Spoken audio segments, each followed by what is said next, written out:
तुम इतने नीच कैसे हो सकते हो? ये ठंडी आवाज मेरे कानों में किसी फिजिकल ब्लो की तरह लगी। ये मेरी माँ थी, विक्टोरिया स्टोन, एक सीईओ जो हंड्रेड्स ऑफ बिलियंस की मालकिन थी। उसने एक बैंक कार्ड मेरी तरफ फेंका। ये पैसे लो और स्टोन फैमिली से निकल जाओ।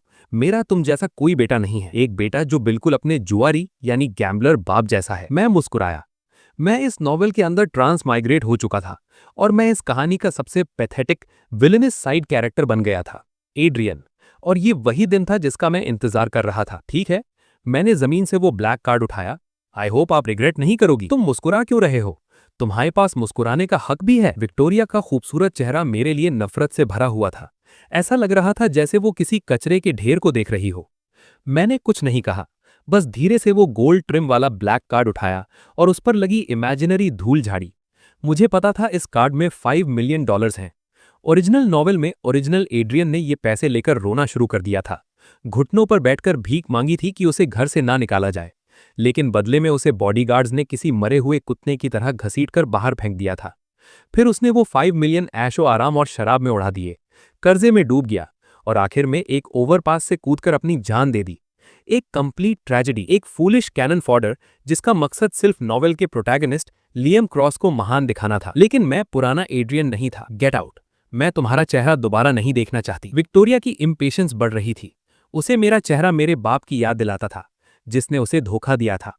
ऑल राइट, मैंने बस इतना कहा। मेरी आवाज अनबिलीवेबली काम थी। मैंने पहली बार सीधा उसकी आंखों में देखा।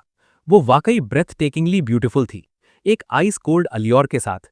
लेकिन उन आंखों में माँ का प्यार जीरो था। मेरी शांति ने उसे सरप्राइज किया, शायद ऑफेंड भी। एक बार निकल गए तो वापस मत आना। स्टोन फैमिली का तुमसे कोई लेना देना नहीं होगा। उसने फिर से जोर दिया, आवाज बर्फ जैसी ठंडी। जैसी आपकी मर्जी। मैंने एक ऐसी स्माइल दी जिसने उसे अंदर तक हिला दिया। मैं बिना पीछे मुड़े लिविंग रूम से निकल गया। वहां एक आदमी खड़ा था, व्हाइट शर्ट में, क्लीन और सनी डिमीनर वाला। इस बुक का ओरिजिनल प्रोटैगनिस्ट लियम क्रॉस। वो विक्टोरिया का नया बॉडीगार्ड था और फ्यूचर लवर भी। नॉवेल में वो अपनी अच्छाई का नाटक करके विक्टोरिया का दिल जीतने वाला था, मुझे स्टेपिंग स्टोन की तरह यूज करके। जब मैं उसके पास से गुजरा, मैं थोड़ा रुका। वो तुरंत अलर्ट हो गया, जैसे मैं उस पर हमला करने वाला हूं। मैं झुका और धीरे से उसके कान में बोला, अभी तुम्हारे पास जो कुछ भी है एंजॉय कर लो, क्योंकि जल्द ही वो सब मेरा होगा। लियम का चेहरा तुरंत बदल गया। मैंने उसे दोबारा नहीं देखा और दरवाजे की तरफ बढ़ गया। दरवाजे पर वफादार सर्वेंट एल्फ्रेड खड़ा था।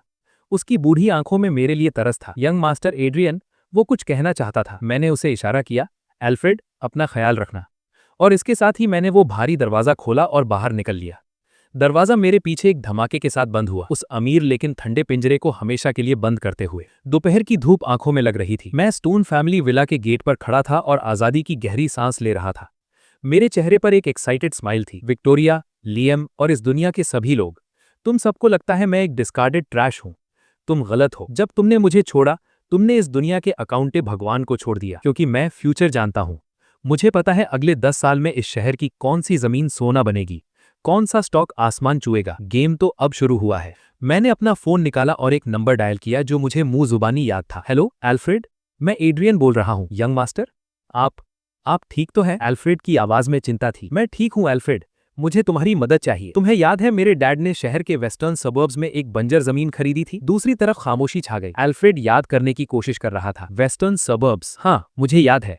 आपके डैड वहां पिग फार्म बनाना चाहते थे, लेकिन सारे पैसे डूब गए और वो जमीन ऐसी ही पड़ी है। उसकी डीड शायद पुराने घर के सेफ में होगी। हाँ, वही जमीन। मेरा दिल तेजी से धड़कने लगा। एल्फ्रेड, मुझे वो लैंड डीड चाहिए, किसी भी कीमत पर। सेफ का पासवर्ड विक्टोरिया का बर्थडे है। मुझे पता था ये एक बड़ी मांग थी। एल्फ्रेड स्टोन फैमिली का नौकर था, ये उसके लिए गद्दारी जैसा था। यंग मास्टर, आपको उस गॉड फॉरसेकन वेस्टलैंड का क्या करना है? और मैडम, एल्फ्रेड हिचकिचा रहा था। एल्फ्रेड, इस दुनिया में मैं सिर्फ तुम पर भरोसा कर सकता हूँ। मैंने अपनी आवाज थोड़ी इमोशनल बनाई। मैं घर से निकाला जा चुका हूँ, मेरे पास कुछ नहीं है। वो जमीन मेरे डैड की आखिरी निशानी है। मैं उसे बेचकर कोई छोटा बिजनेस शुरू करूंगा, कम से कम सरवाइव तो कर सकूं। मैंने ब्लैक कार्ड और 5 मिलियन का जिक्र नहीं किया। इस दुनिया में रियल कैपिटल के लिए 5 मिलियन काफी नहीं था। एल्फ्रेड काफी देर चुप रहा। उसका इंटरनल स्ट्रगल मैं इमेजिन कर सकता था। ठीक है, आखिरकार उसने फैसला किया। यंग मास्टर, मैं आज रात ही पुराने घर जाकर वो डीड निकाल लाऊंगा। Thank you Alfred. मैंने फोन रखा और चैन की सांस ली। पहला कदम सबसे मुश्किल था और वो पूरा हो गया। ओरिजिनल नॉवल में उस जमीन का जिक्र एक बार आया था। 1 महीने बाद म्यूनिसिपल प्लानिंग डॉक्यूमेंट्स रिलीज होने वाले थे, जिसमें अनाउंस होगा कि वेस्टर्न सबर्ब्स में एक नया इकोनॉमिक डेवलपमेंट जोन बनेगा और वो बंजर जमीन फ्यूचर के सेंट्रल बिजनेस डिस्ट्रिक्ट के बिल्कुल बीच में होगी। लियम को अपने लक से ये खबर पहले मिल जाती और वो विक्टोरिया को कन्विंस करके आसपास की सारी जमीन खरीद लेता। लेकिन किसी ने सोचा नहीं था कि उस मेन जमीन का मालिक मेरा भगोड़ा बाप था और अब वो जमीन मेरी पहली सीढ़ी बनेगी इस पूरे गेम को पलटने की। मैंने टैक्सी ली और शहर के सबसे बिजी कमर्शियल स्ट्रीट पहुंचा। एक लग्जूरियस बिस्पोर्ट सूट शॉप में घुसते ही ग्रीटर ने मेरे पुराने कपड़े देखकर नाक सिकोड़ी, लेकिन फिर भी प्रोफेशनल स्माइल दी। वेलकम सर, अपने बेस्ट टेलर को बुलाओ, मुझे 2 कस्टम सूट चाहिए, मैंने सीधा कहा। Certainly sir, may I ask your budget? उसने मुझे जज करते हुए पूछा। मैंने जवाब नहीं दिया, बस वो ब्लैक कार्ड काउंटर पर रख दिया। चार्ज इट, पासवर्ड इज 68, बाकी पैसे मेंबरशिप कार्ड में डाल देना। ग्रीटर की स्माइल फ्रीज हो गई। उसने टॉप टियर वेल्थ वाले ब्लैक कार्ड को देखा, फिर मुझे। उसका एक्सप्रेशन डिस्डेन से शौक में बदल गया। यस यस सर, मैं अभी डायरेक्टर को बुलाती हूँ। उसकी कमर 90 डिग्री झुक गई। थोड़ी देर बाद मैं आईने में अपना नया रूप देख रहा था। चेहरा अभी भी थोड़ा यंग था, लेकिन आंखों में एक नई चमक और शार्प केस थी। कपड़े इंसान को बदल देते हैं। आज से डरपोक और इनसिक्योर पुराना एड्रियन मर चुका था। जिंदा था एक नया एड्रियन, जो जल्द ही सबको अपने सामने झुकने पर मजबूर कर देगा। शाम को एल्फ्रेड का कॉल आया। लैंड डीड मिल गई थी। मैंने उसे कहा कि मुझे मिलने की जरूरत नहीं, बस कल सुबह 10 बजे शहर के सबसे बड़े रियल एस्टेट डेवलपर्स को उस बंजर जमीन पर बुला लो, एक बिजनेस डील के लिए। कल सुबह? इतनी जल्दी यंग मास्टर? हाँ, बस कर दो एल्फ्रेड, ट्रस्ट मी। अगले दिन सुबह 10 बजे मैं अपने नए 6 फिगर कस्टम सूट में उस बंजर घास फूस से भरी जमीन पर खड़ा था। एल्फ्रेड मेरे बगल में घबराया हुआ खड़ा था। Luxury cars, Mercedes, BMW, Audi आकर रुकने लगी। शहर के बड़े बड़े रियल एस्टेट मोगुल्स बाहर निकले।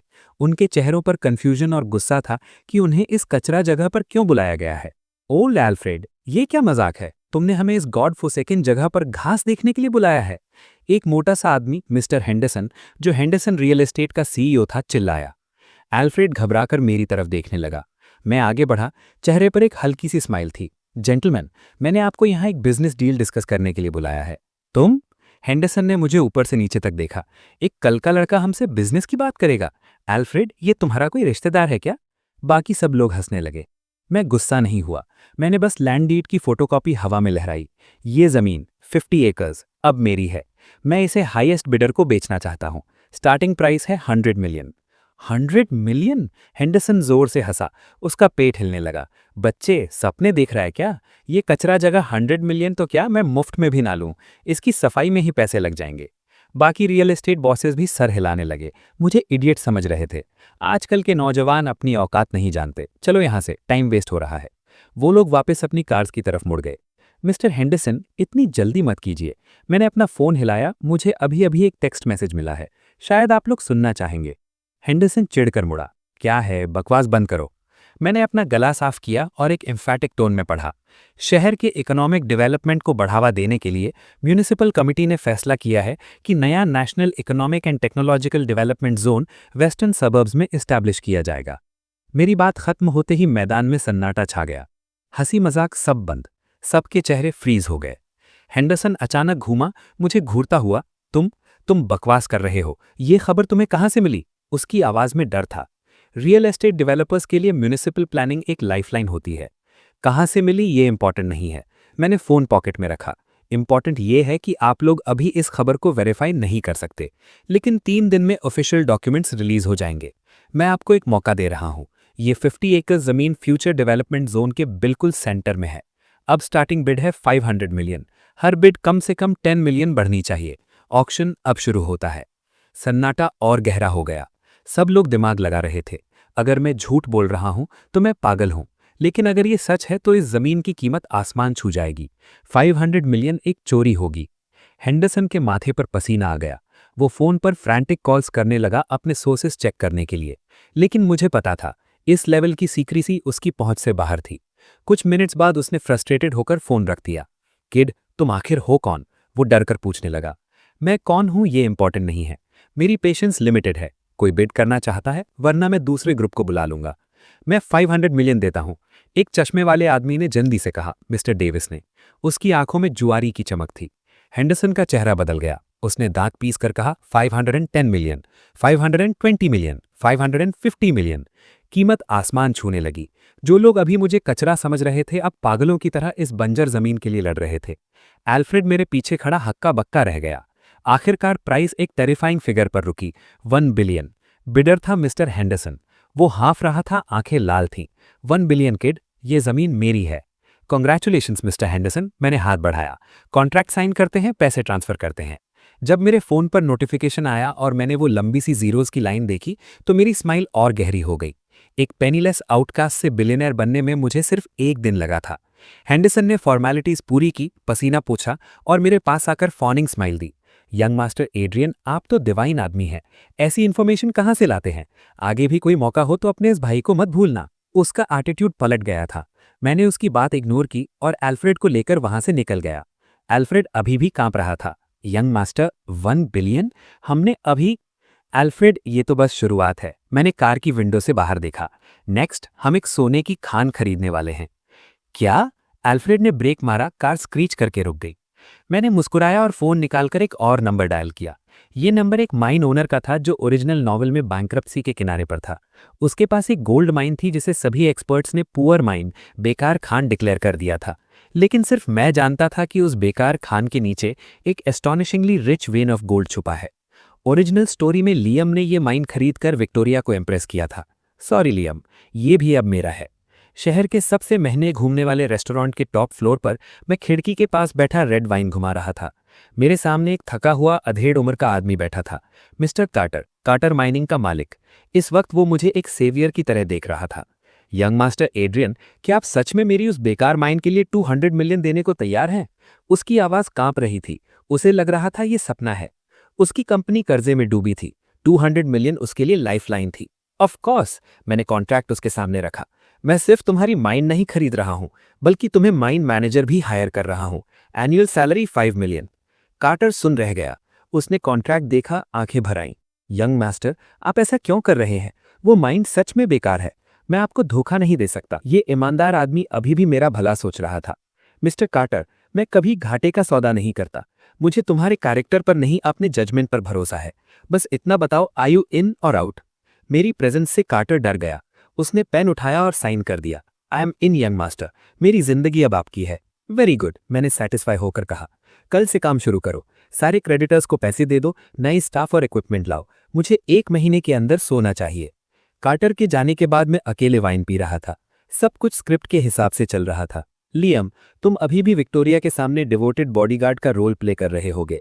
तुम्हें अंदाजा भी नहीं है कि तुम्हारे 2 सबसे बड़े मौके मैंने छीन लिए हैं। तभी मेरे पीछे से एक आवाज आई, अरे ये तो स्टोन फैमिली का निकाला हुआ कचरा है। मैंने मुड़कर देखा।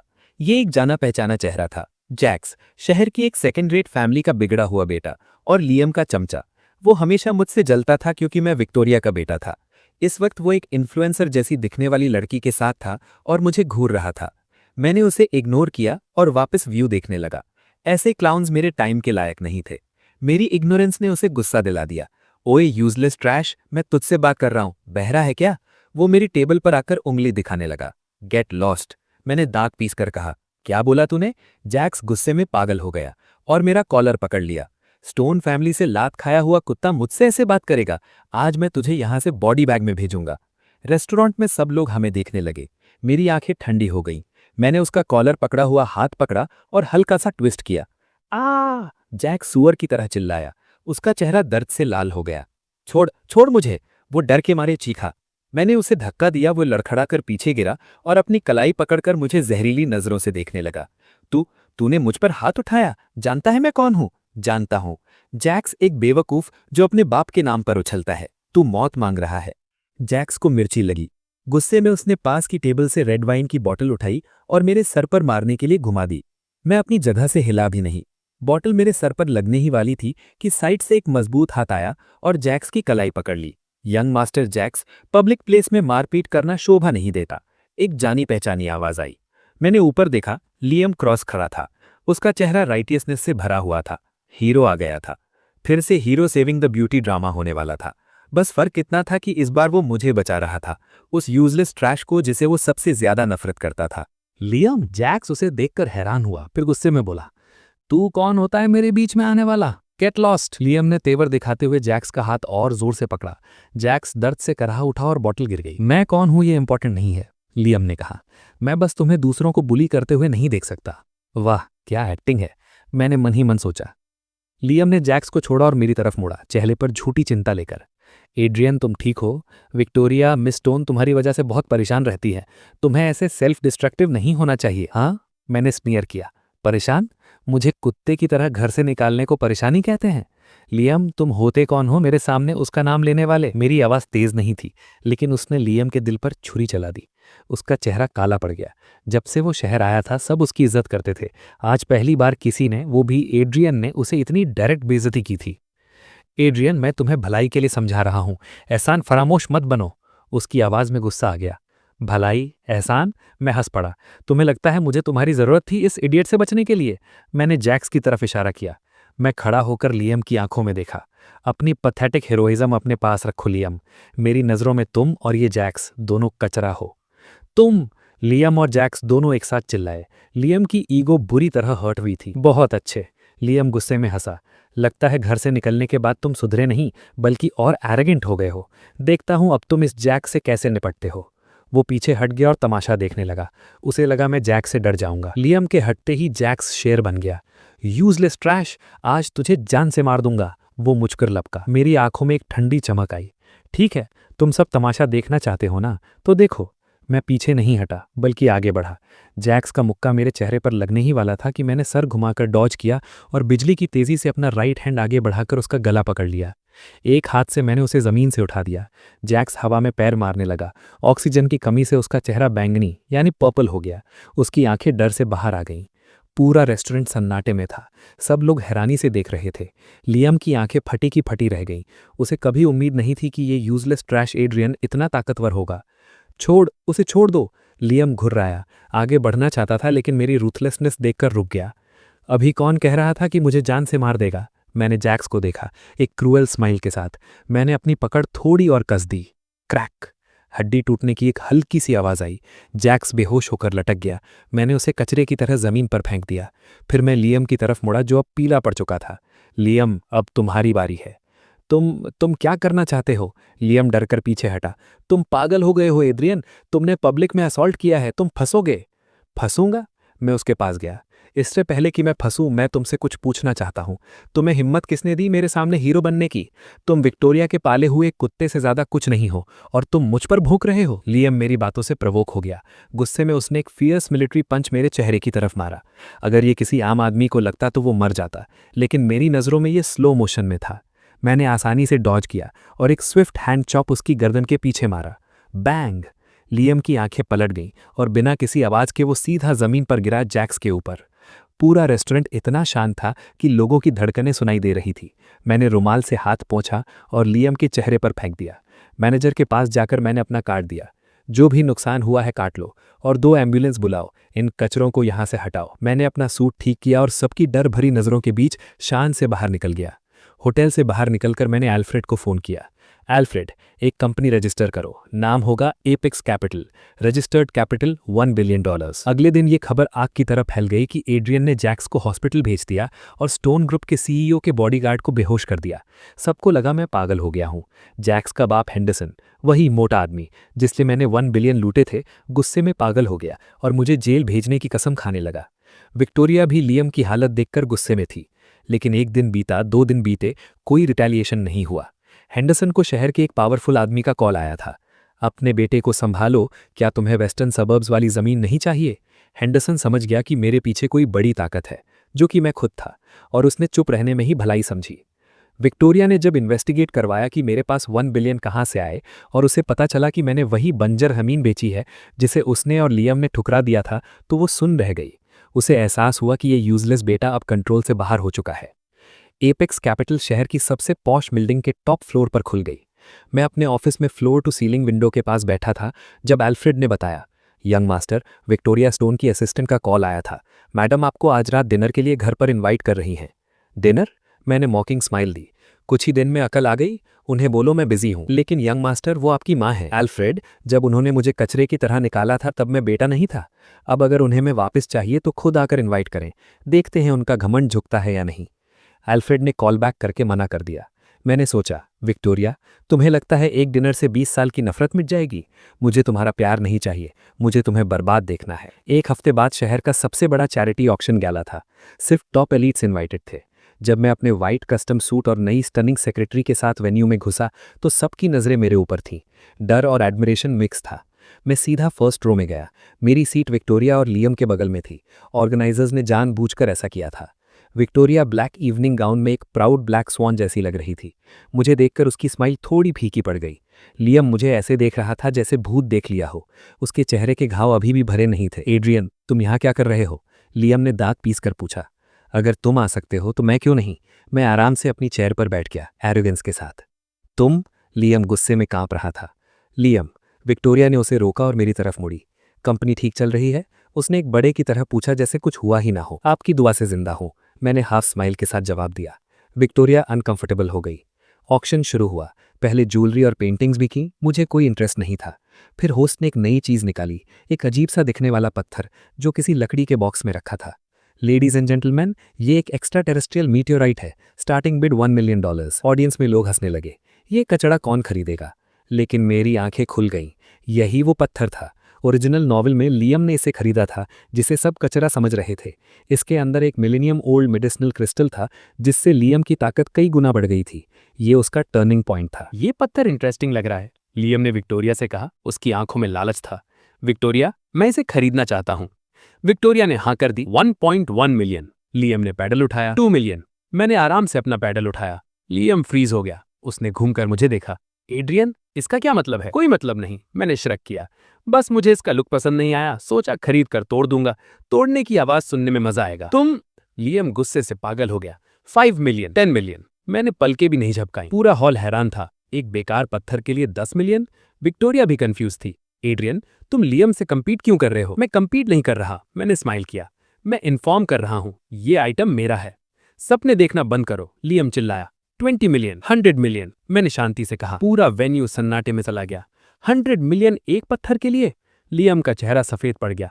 उसके पास इतने पैसे नहीं थे। वो विक्टोरिया का बॉडीगार्ड था। इतनी बड़ी रकम उसके बस के बाहर थी। होस्ट ने अनाउंस किया, 100 million sold to mister Adrian. सबकी हैरान नजरों के बीच मैं स्टेज पर गया और वुडन बॉक्स उठाया। जब मैं लियम के पास से गुजरा, मैं रुका। मैंने कहा था ना, ये मेरा है। मैंने बॉक्स खोला और सबके सामने लियम की आंखों में आंखें डालकर वो बेशकीमती पत्थर पास के कचरे के डब्बे में फेंक दिया, जैसे वो सच में कचरा हो। फिर मैंने लियम को देखकर स्माइल किया। अब नहीं है। तुम्हें लगता है तुम उस चीज के लिए मुझसे लड़ सकते हो जिसे मैं सिर्फ तोड़ने के लिए खरीदता हूं? पफ। लियम अब बर्दाश्त नहीं कर पाया। गुस्से और ह्यूमिलिएशन से उसके मुंह से खून निकल आया। ये उसके लिए गर्दन टूटने से ज्यादा दर्दनाक था। उसका पावर अप, उसका फ्यूचर मैंने कचरे में डाल दिया था।